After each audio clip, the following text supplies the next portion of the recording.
So in our previous video, we had practiced a little bit with shading, so adding depth and dimension through a variety of tones to your work in order to make it look three-dimensional. So we had done things like this, where we had just taken a very simple rectangular box and practiced creating different tones by adding different amounts of pressure to this shape, and then also creating the illusion of a sphere. So going from a circle, which is a shape, to the form, which is something that looks 3D, of a sphere.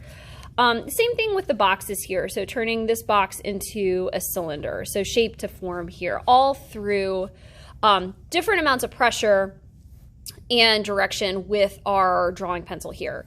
So what we're going to attempt to do at this point in time is I have a series of drawings here. So I have a head and shoulders drawing. I also have just figure drawings here. And what we need to do is, now that we sort of have an understanding of how to create some very basic shading, really without a very strong light source here, what we need to do is start identifying anything that looks like it could be cylindrical or anything that looks like it could be something that's a sphere. Anytime two things come together, there's a little bit of a shadow, so that would be your darker tones or your harder pressure. So start to identify these things within your drawing, okay? So really quickly, where do you see circles and spheres in this drawing? I wonder. So right now, the first thing that kind of jumps out to me is I have sort of a sphere, right, for the overall shape of my head. And I also have, for my neck, I have basically a cylinder, right? I also have all these mini circles that I can fill in and make them look like spheres.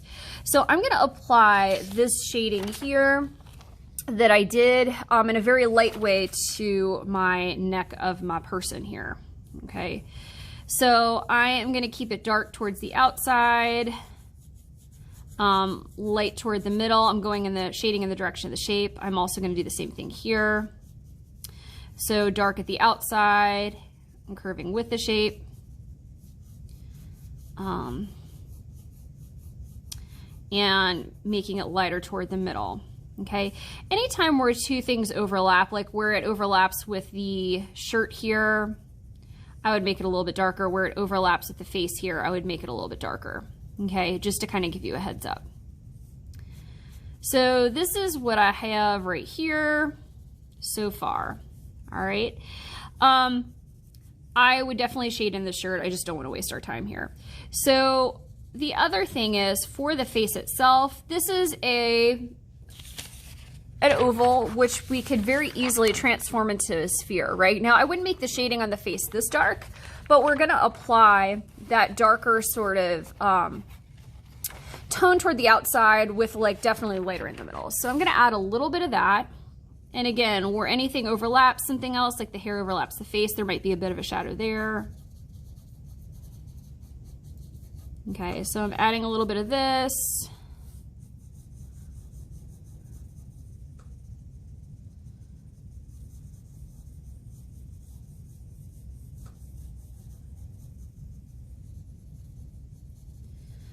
Gonna add a little bit of a shadow where the nose meets.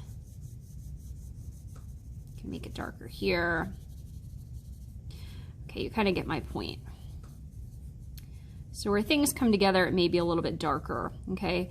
I would shade these into spheres here, shade these into spheres here, okay?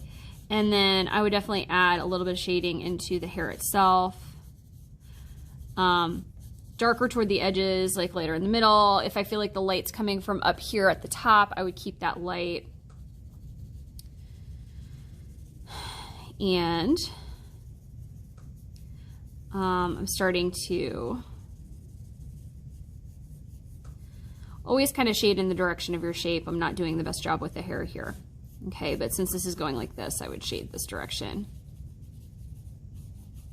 So I'm starting to add a little bit of depth and dimension here. This kind of reads as a half circle to me, so I could very easily shade it in as such. That would be awesome. And if you shade in the direction of the shape, it also makes it makes the shading really come alive, and it adds some direction to the shape as well. boom, I'm gonna be done with that for now, okay? So that's our Head and Shoulders one right here. It just has a little bit of shading, nothing too spectacular. Now, I did wanna point out my figure here. So when we're looking at the figure of the full body here, we again are kind of identifying things like cylinders and also our spheres within the form itself. Basically all of, or a majority of your body parts, right? So arms, legs, torso, things like that are all like a giant cylinder, okay? So we're gonna treat the shading as such, where it's darker toward the edges and lighter in the middle, okay? So I'm gonna start by kind of doing the legs here just for something to start us off. So I'm gonna keep it darker toward the edges, lighter in the middle, darker toward the edge. I'm doing a really sloppy job because I'm trying to hurry. Okay, again, I'm shading in the direction of the shape.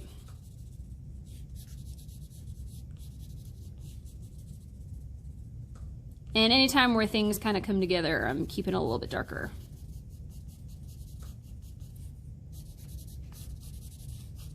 Okay, so darker toward the edge, gradually up to light pressure, medium dark pressure.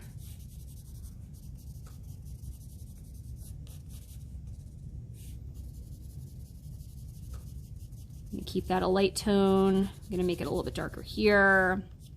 Where this kind of hits up the shirt, I'm gonna make it a little bit darker.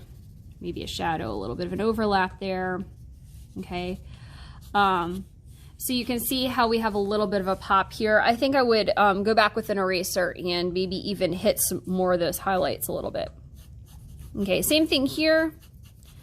Darker, lighter towards the middle, darker towards the outside. Right? We're seeing another cylinder here, dark, light, dark, with the arm, dark, light, dark. It may be lighter towards like this top hand part. You can do that, okay? Let me shift my paper around. So basically a series of cylinders, right? So dark to light to dark, and you'll notice that I'm shading in the direction of the shape, right? So I'm kind of going back and forth here. I'm skipping a lot of parts of this just in the interest of time. So the face here doesn't have any facial features, but if it did, I would definitely take that into consideration with my shading. Make my neck a little bit darker, but making my face sort of darker towards the outside. And then I could shade my hair in as such. Okay, so you kind of get the idea of how with the cylinders, it can be a little bit lighter in the middle with gradual transitions, darker toward the outside. And again, this is without a very strong light source. So you're really taking these forms here of the sphere and the cylinder and then locating all of those within your work and applying it. Okay, so just something to think about. If you take your time with it, it'll look a lot better than mine. So filling it in, erasing a little bit of it if you get too dark for the highlights. So I would kind of come back in the center of this and kind of craft that a little bit better with the eraser, but hopefully you get the general idea.